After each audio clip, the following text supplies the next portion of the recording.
ദൈവ തിരുനാമം മഹത്വപ്പെടുമാറാവട്ടെ. 2026 ഈസ്റ്റർ ദിനമാണ് ഇന്ന്. എല്ലാവർക്കും നല്ലൊരു ഉയർപ്പ് പെരുന്നാളിൻ്റെ പ്രാർത്ഥന ആശംസകൾ കുടുംബമായിട്ട് ഈ സമയത്ത് അച്ഛൻ നേരുകയാണ്. അച്ഛൻ നിങ്ങൾക്ക് എല്ലാവർക്കും വേണ്ടി കഴിഞ്ഞ 50 ദിവസമായി പ്രാർത്ഥിച്ചുകൊണ്ടിരിക്കുകയായിരുന്നു. നമുക്കറിയാം, നമ്മുടെ രാജ്യത്ത് പ്രത്യേകിച്ച് ഇസ്രായേൽ ഇറാൻ യുദ്ധത്തിൽ ഉറ്റവരും ഉടയവരും നഷ്ടപ്പെട്ടു പോയവരുണ്ട്. ഈ യുദ്ധമുഖാന്തരം അനേകരുടെ ജോലികൾ നഷ്ടപ്പെട്ടു പോയി. പ്രത്യേകിച്ച് ഈ ദിവസങ്ങളൊക്കെയും നാട്ടിലെത്തേണ്ടതായ ബന്ധുമിത്രാദികൾക്ക് അല്ലെങ്കിൽ നമ്മുടെ നാട്ടിലെ ഒരുപാട് ആളുകൾക്ക് യുദ്ധം കാരണത്താൽ വരാൻ പറ്റാതെ, അതുകൊണ്ട് തന്നെ കുഞ്ഞുങ്ങളും അവധിക്കാലത്ത് മാതാപിതാക്കളോടൊപ്പം അത് എൻജോയ് ചെയ്യാൻ വരുന്ന എല്ലാ സാധ്യതകളും അടഞ്ഞു പോയിരിക്കുകയാണ്. ദൈവമക്കളെ, ഇന്നത്തെ നമ്മുടെ ഈ അല്പസമയത്തെ ധ്യാന ചിന്ത യേശു ബാറാസേറയുടെ പുസ്തകം 33-ാം അധ്യായം അതിന്റെ 16-ാം തിരുവചനമാണ്. അവിടെ ഇപ്രകാരമാണ് എഴുതപ്പെട്ടുള്ളത്: കാലാ പെറുക്കുന്നവനെ പോലെ ആണ് ഞാൻ, ഒടുവിലാണ് ഞാൻ ഉണർന്നത്, എങ്കിലും കർത്താവിന്റെ അനുഗ്രഹത്താൽ ഞാൻ മുന്നിലെത്തി. ഈ പാപവഴികളുടെ ഒരു പ്രത്യേകതയാണ് കാലാ പെറുക്കുന്ന അനുഭവം.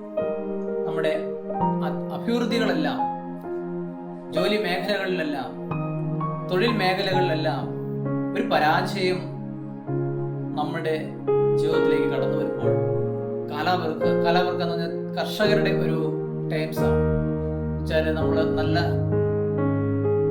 വിഭവങ്ങള്, കായ്കനികളെല്ലാം പറിച്ചെടുത്തതിന് ശേഷം വീണ്ടും തോട്ടത്തിലൂടെ ആ തോട്ടക്കാരൻ നടന്നു പോകുമ്പോൾ അവിടെ ഇവിടെയൊക്കെ കിടന്ന് കുറച്ചുകൂടി ഒരു കൊട്ടയൊക്കെ വാരിപ്പറക്കിയെടുക്കാനായിട്ട് കിട്ടും.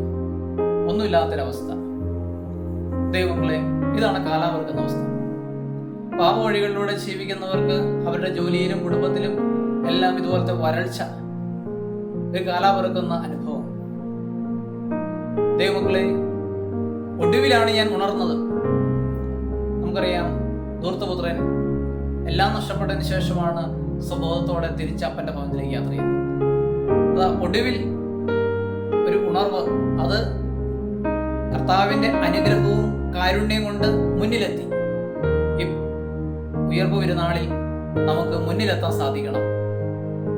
അതുകൊണ്ട് പരിശുദ്ധാത്മാവ് സമർത്ഥമായിട്ട് ഈ കാലഘട്ടത്തിന്റെ ഒരു പുത്തൻ അഭിഷേകം തന്ന് പാപത്തോട് നോ പറയേണ്ട ഇടങ്ങളിലെല്ലാം നോ പറഞ്ഞുകൊണ്ട് നമ്മുടെ കർത്താവിന്റെ കാരുണ്യത്തെ ഓർത്തുകൊണ്ട് അവൻ അനുഗ്രഹിക്കും, നമ്മെ സമർത്ഥമായിട്ട് കരുതുമെന്നുള്ള വിശ്വാസകൃപയിൽ അനുഗ്രഹമാണ് നമ്മളെ ഉയർത്തി നിർത്തുന്നത്. ആയതുകൊണ്ട് ദൈവമക്കളെ, നിങ്ങൾക്ക് എല്ലാവർക്കും, പ്രത്യേകിച്ച് യുദ്ധഭൂമിയിൽ ഉറ്റവരും ഉടയവരൊക്കെ നഷ്ടപ്പെട്ടു പോയവരുണ്ട്, അവരൊക്കെ ഓർത്ത് പ്രാർത്ഥിച്ചുകൊണ്ട്, നമ്മുടെ ഇടയിൽ അനേകരുടെ ജോലികൾ നഷ്ടപ്പെട്ടിട്ടുണ്ട്, അവർക്കെല്ലാം വേണ്ടി പ്രാർത്ഥിച്ചുകൊണ്ട് എല്ലാവർക്കും ഈസ്റ്ററിന്റെ ആശംസകൾ നേർന്നുകൊണ്ട് പ്രാർത്ഥനാപൂർവ്വം പുത്തൂർക്കുടിയിൽ ജയ് മോനച്ചൻ.